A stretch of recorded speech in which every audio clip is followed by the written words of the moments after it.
So Dragalia Lost has been out for a little over a month now, and I think it's a pretty solid time to review it because of that.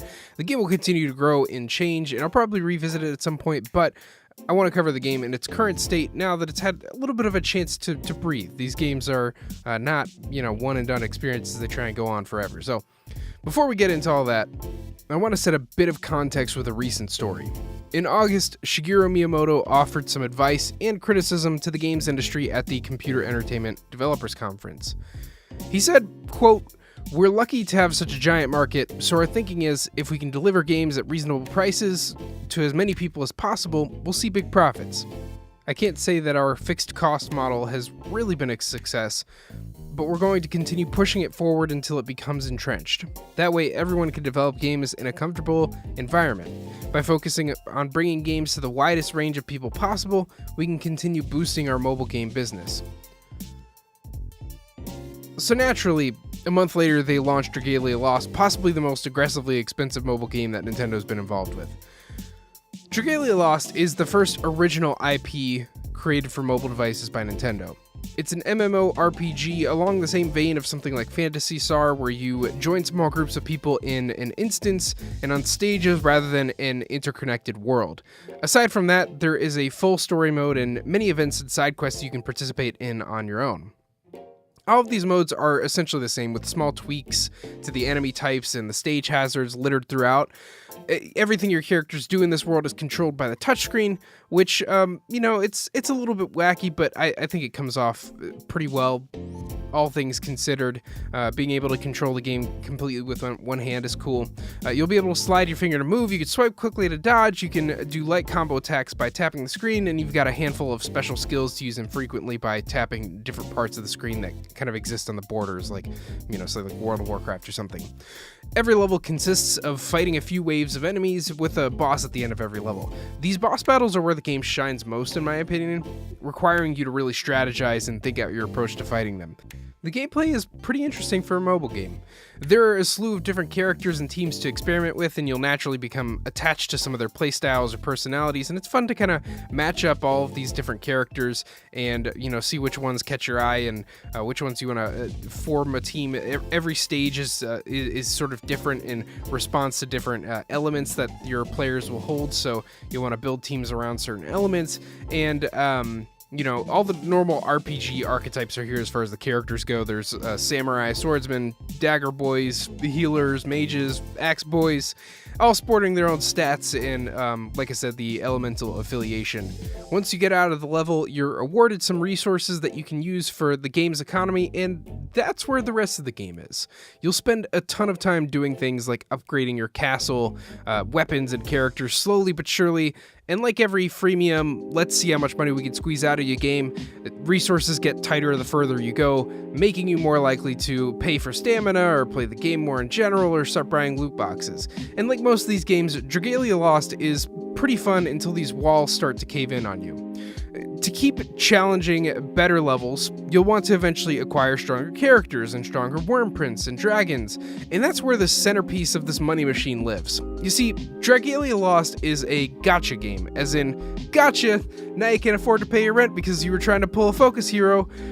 These games have come under scrutiny with how similar they are to gambling, and certain types of them have been outright banned in Japan, which is to say that this is literally indistinguishable from gambling, except instead of risking your real money, you're risking your diamantium to gamble on cute anime characters.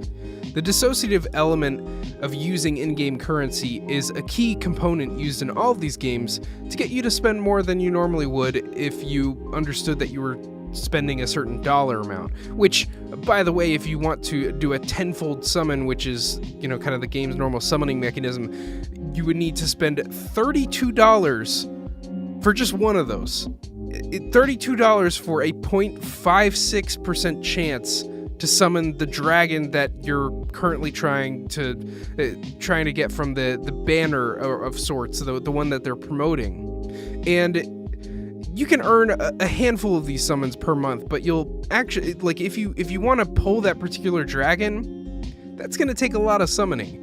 And once you get that dragon, you'll find out that you can only upgrade him to a certain point, and you need to get 4 more of the same type of dragon to get it to max level.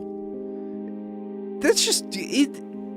It hurts my head how much money you could conceivably spend on this game, and that's kind of what you notice how this game works. You want to do that, that whole process of getting the dragon, getting 4 more of them to unbind them. You want to do that whole thing 3 more times so you can fill your roster with the strongest dragons. And this game, you have to realize, is made for a tiny group of people who have insane amounts of disposable income and very little wisdom to understand how they should spend that income.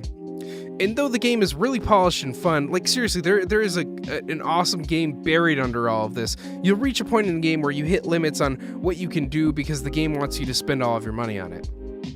You can play for free, and the game encourages that with a rolling stamina system that makes you think, oh gosh, my stamina is full. I better play now to burn all my stamina so I can get more items. And then, you just kind of get caught in the cycle and the machine of the gameplay loop, except instead of it being, all for fun, it's prodding you at these little moments to spend money. And when I started this game, I spent $25. I was so excited for it. I was thinking about creating an entire YouTube channel about it, just covering all the different characters and stages and stuff.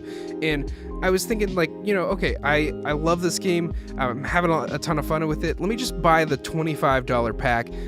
Throw the developers a little alley-oop, a little bit of cash for letting me play this game for free.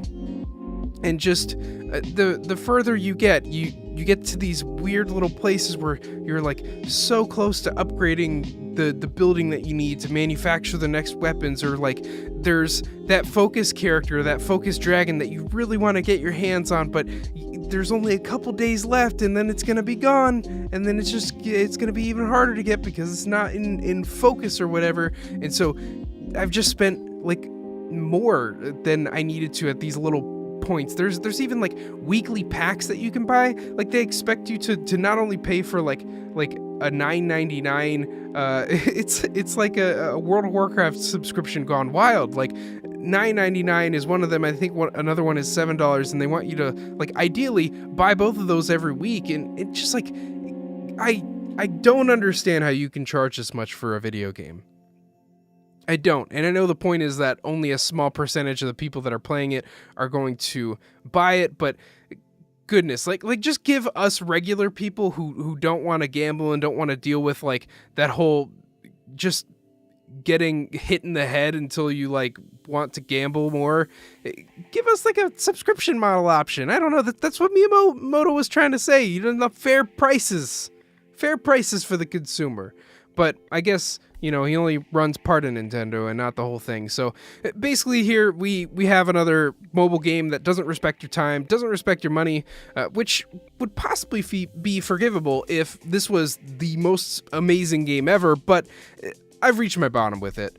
It's as generic as a JRPG can be, with all the most vile monetization practices ever thought up, injected into every corner of the experience. It's a never-ending, perpetual grind, and I honestly recommend that you skip it completely. If you want to give it a swing, however, I would avoid spending more than the welcome pack and be prepared to put an hour or 2 into it every single day to feel like you're keeping up with everybody else and, ready for the next raid and all that stuff. And that's where this game sits. It's a run-of-the-mill action RPG that is constantly advertising ways you can spend your money on it, and there are a million other games that are both better and not behavioral psychology simulators, seeing how much money they can squeeze out of children before they crash the game industry in the ground. So, I'd say go check out one of those. There's plenty of amazing RPGs on the Switch, on the 3DS. So what you want, son? Even just other iPhone games that you could just pay for once. And although that's kind of a dwindling population of games. So anyway, that's the 3-star version of my review. If you want the 5-star review, PayPal me $32 and I'll give you a 0.52 chance to see it. And if you made it this far in the video and you notice that I haven't been posting in a very long time, I'm back. I had a child and been busy, but I'm trying to post here at least once or twice a week. We'll see how it goes. Want to keep up with things. Yada yada, subscribe, blah blah blah. I'll see you next time. Thanks so much for sticking with me.